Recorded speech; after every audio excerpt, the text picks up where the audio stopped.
In 2014, my family appeared on the Dr. Phil show. The beginning of the show was pretty factual.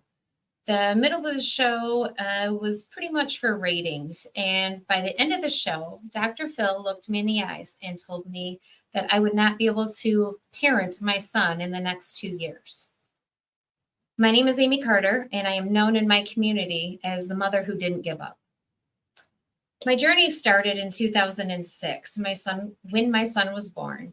And shortly after that, he had seizures. And at 2.5, he got a diagnosis of autism, ADHD, and oppositional defiant disorder from 2 different neurologists, which set me on a journey of trying to help him navigate his way through this world. And in, 2010, I think it was, I started with Inspiring Hearts for Autism, and I also served on the board for the National Alliance of Mental Illness. I kind of jumped in and learned everything I could and tried to help others in my community. At the same time, my son was very violent and aggressive. And in 2016, CPS wanted me to terminate my rights because they were afraid he was going to hurt me. And at that time is when I luckily discovered cannabis. And the plant really did change his life and our life too. So he was originally got his card for nausea and migraines, but I noticed that it really helped his autism. It helped his violent and aggressive behaviors.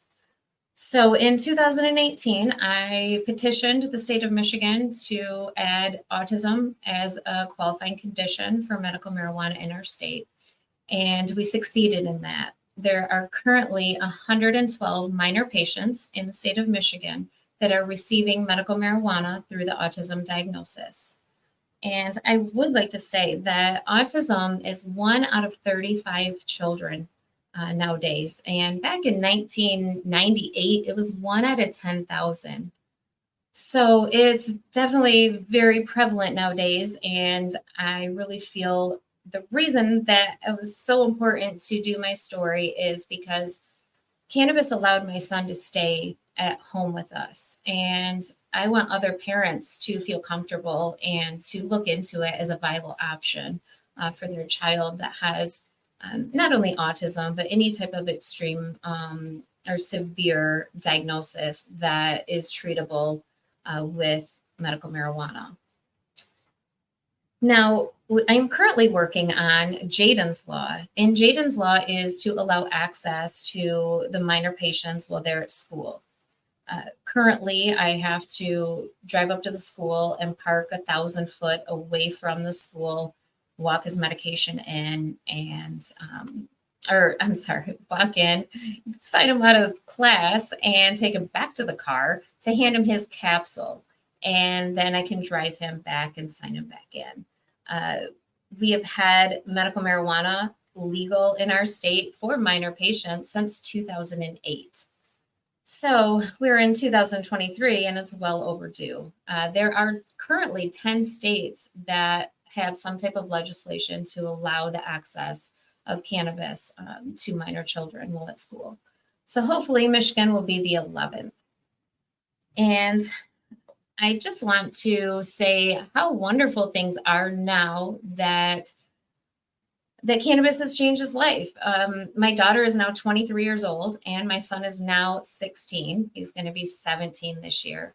And he became like me, and he is now an advocate, which is really super exciting. It hopes to help improve the mental health care system, and he also advocates for medical marijuana because he knows how important his medicine is to him.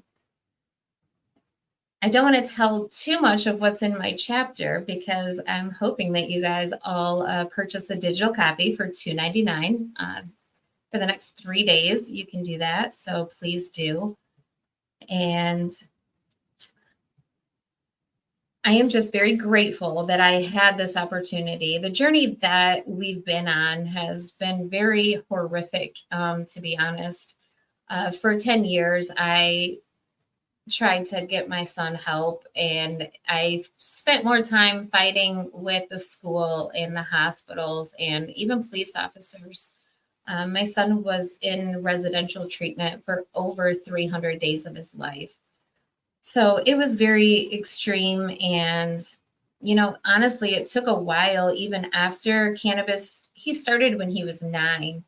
And I didn't even tell anybody how well he was doing for at least a year, because I kept thinking it was like a pharmaceutical, like it would have that honeymoon phase is what they call it, where, the medication, like, oh, it's working really well. And then 2, 3 weeks, a month later, it's not. And so I was very leery on, like, okay, it's working great, but how long is it going to work for?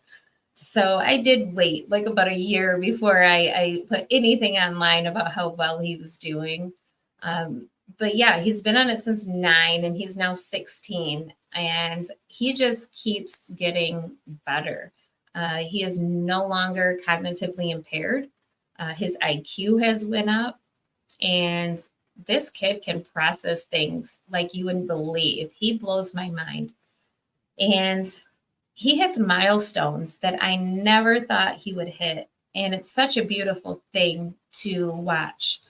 And writing my chapter, I had to relive a lot of the pain that we went through and a lot of the experiences. And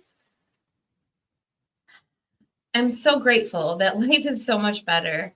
Uh, but I still have a lot of healing to do, to be completely honest, because of what a traumatic experience that it was. So we're both healing and growing and advocating, and things are very well.